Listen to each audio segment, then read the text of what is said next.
What's going on, everybody?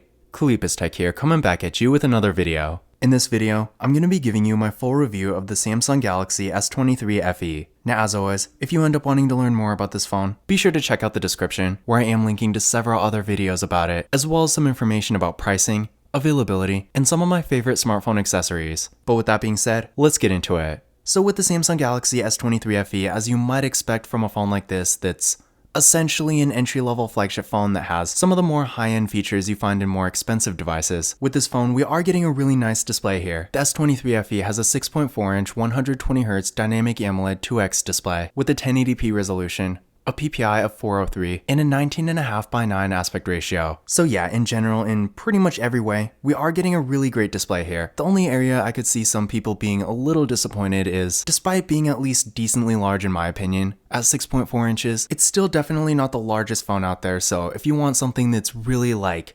borderline tablet sized, like an S23 Ultra or something like that, then yeah, you might want to get something a bit larger, but I feel like in general, 6.4 inches is definitely large enough for a phone display, because on one hand, it is big enough to pretty much do anything. If you're doing lots of reading, browsing the web, using social media, watching videos, playing games, pretty much anything, most people will get a pretty nice experience. But at the same time, a 6.4-inch display is definitely not too big, so if you're worried about the phone being maybe a little bit too bulky, I would say with this device, compared to your average smartphone nowadays, the size here is still pretty good. But other than the size, the image quality is really good. With the dynamic AMOLED 2X display, the colors are nice and rich and vibrant, the brightness is good, and the viewing angles are really good too. So if you're maybe outside in the sun, for example, or really in any kind of bright area, the phone is going to be easy to see. So in general, if you are looking for a phone that has a nice premium looking display, the S23 FE will be a great choice for you. Now for storage, this phone does come in two different configurations. The one in my hand does have 128GB, but if you do want a bit more storage, maybe you're a bit more of a power user, this phone also has another version that has 256GB. But unfortunately with this phone, we're not getting microSD card expansion, so definitely keep this in mind if maybe your current phone does have microSD card expansion and you have all your information on it, then in that case, transferring everything to a phone that doesn't have it might be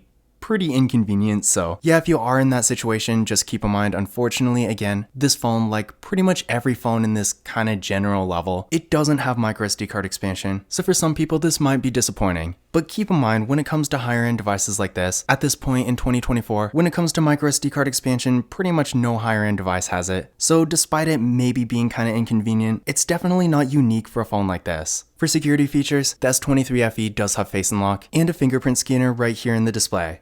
So definitely nice. Let's give it a try. There we go. One more time.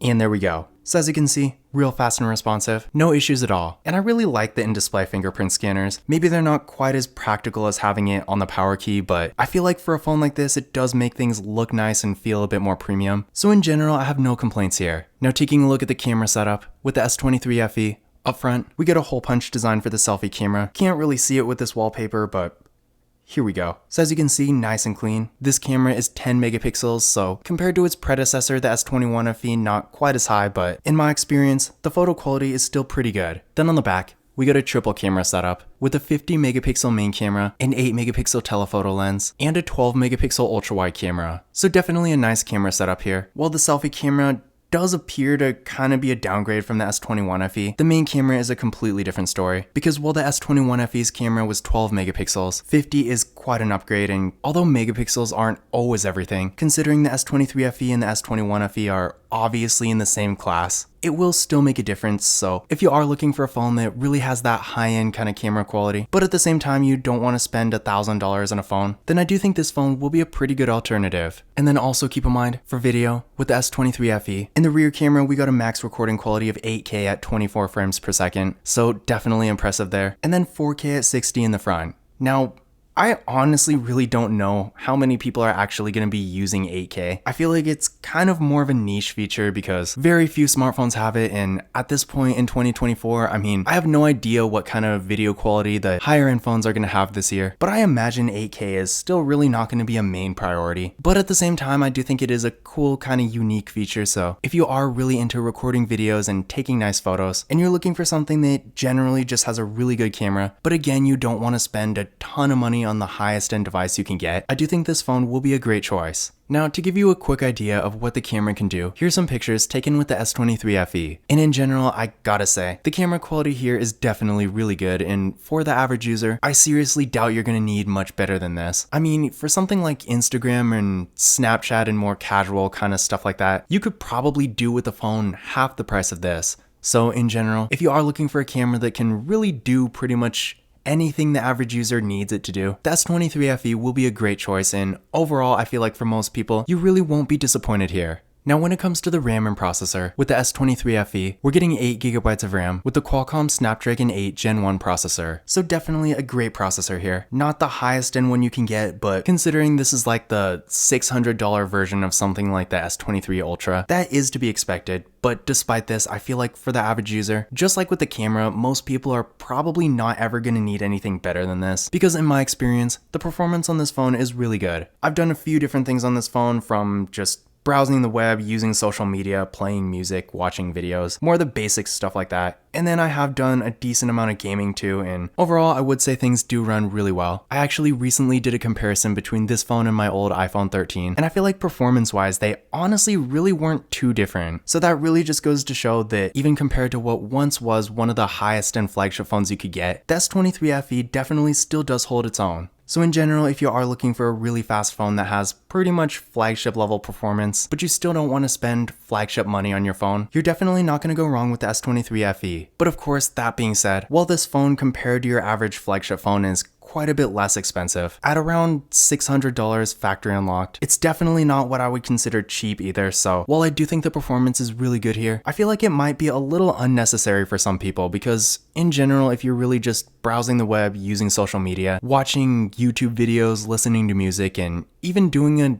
good amount of light mobile gaming, sure, you will get a great experience with this phone, but you could probably get a pretty good experience with something a bit less expensive. So if you are in that situation where you really are a bit more of a light user, then you might want to either wait a few months until this phone is inevitably a bit more affordable, because judging by what happened with the S21 FE, throughout this year the price will probably go down pretty fast. Or maybe you could get something like the Samsung Galaxy A54 5G that's a bit more affordable. But of course, if performance is really a priority for you, then chances are you're not going to be disappointed with this phone.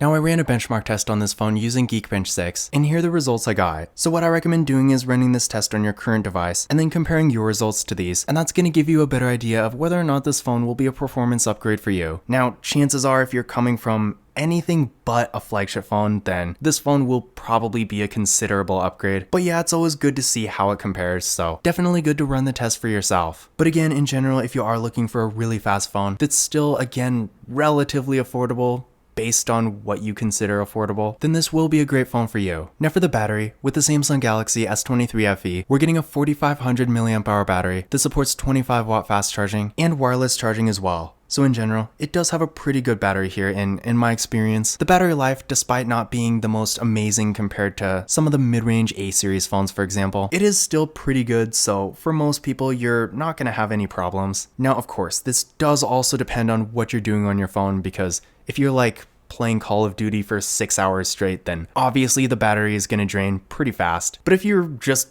holding the thing in your pocket and barely using it, then of course it's going to last quite a bit longer. There have been some times where I've left this phone sitting on this table for a day or two, and it still doesn't completely die, so make of that what you will. Probably not the best example of its actual battery life when you're using it, but still I do think it's pretty good, because I'm pretty sure if I did the same thing with my iPhone 15 Pro Max, I don't know this for sure because I'm probably never gonna do it, but chances are it would probably run out of battery before this phone did. Now again, I'm just kind of guessing here, but the point is, while I feel like a lot of higher end devices have a reputation for having kind of small and disappointing battery life, with the S23 FE, I do think the battery is pretty good. So if you're in a situation where you're maybe traveling a decent amount and you're not always around a charger, then first of all, you probably won't have to worry about the battery life too much here. And also, since this phone does support wireless charging, you can always get like a little battery pack to go onto it. Now, of course, even if you don't have wireless charging, you can kind of do the same thing, but I will say from experience, walking around with a wire and something plugged in your pocket is pretty inconvenient when you're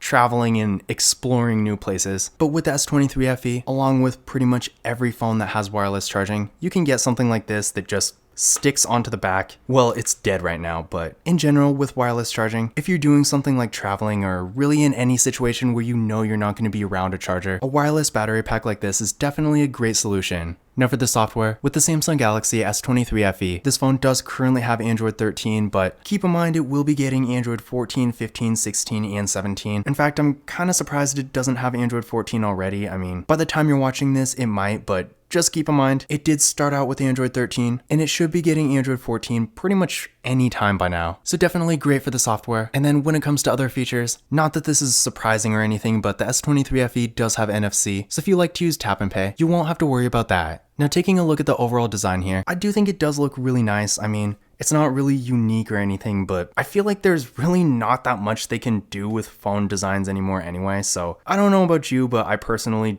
don't really care about the aesthetics of my phone. Just know it looks and feels really high quality. The materials are nice and solid. It has Corning Gorilla Glass 5 on not only the front, but also the back as well, and it does have a nice aluminum frame, so I really have no complaints here. And as you also might expect from a phone like this, it does have a pretty decent amount of weight to it without being too bulky or anything. So all in all, definitely pretty solid here. But in conclusion, my overall thoughts about the Samsung Galaxy S23 FE. Now, to be perfectly honest, I really have nothing bad to say about this phone. If you've been watching my videos for a while, you probably know that with pretty much every phone I cover, I have a reasons to avoid type video, and I gotta say right now that making that video is going to be pretty tough for this phone because, again, I really have no complaints. I'm not saying it's the perfect device, but for exactly what it is, basically a light version of the typical Samsung flagship phones, it does the job really well. If you're looking for a phone that has great performance, a good display, a really nice camera, and features like NFC and wireless charging, you're really not going to go wrong with the S23 FE. That being said, off the top of my head, I can think of a couple drawbacks. Not really so much for this phone specifically, but really just for any kind of phone like this. First of all, again, it's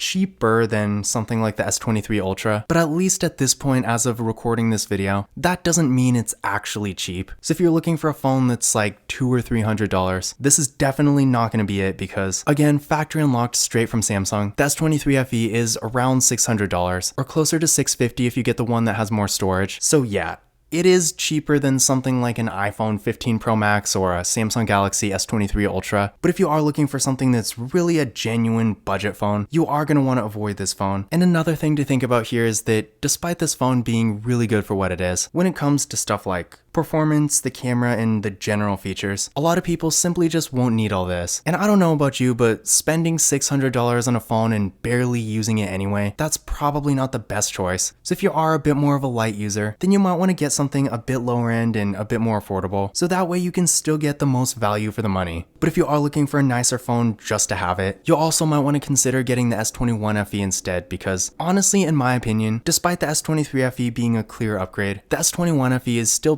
pretty close in a lot of ways. So if you do want a nicer phone kind of like this, but you don't want to spend as much money on it, something like the S21 FE or maybe even the Google Pixel 6a, phones like those that are a bit older but still at the same level are definitely worth considering too. But overall, if you are looking for something that has really good performance, a great camera, a nice premium design and feel, and features like wireless charging and NFC, then I do think the Samsung Galaxy S23 FE will be a great choice. Now once again, if you want to learn more about this phone, be sure to check out the description where I am linking to several other videos about it, as well as some information about pricing, availability, and some of my favorite smartphone accessories. But that's it for this video. If you enjoyed it and found it useful, be sure to give it a thumbs up and hit that subscribe button. Don't forget to follow Kalipis Tech on Twitter and Instagram. And as always, I will see you in the next video.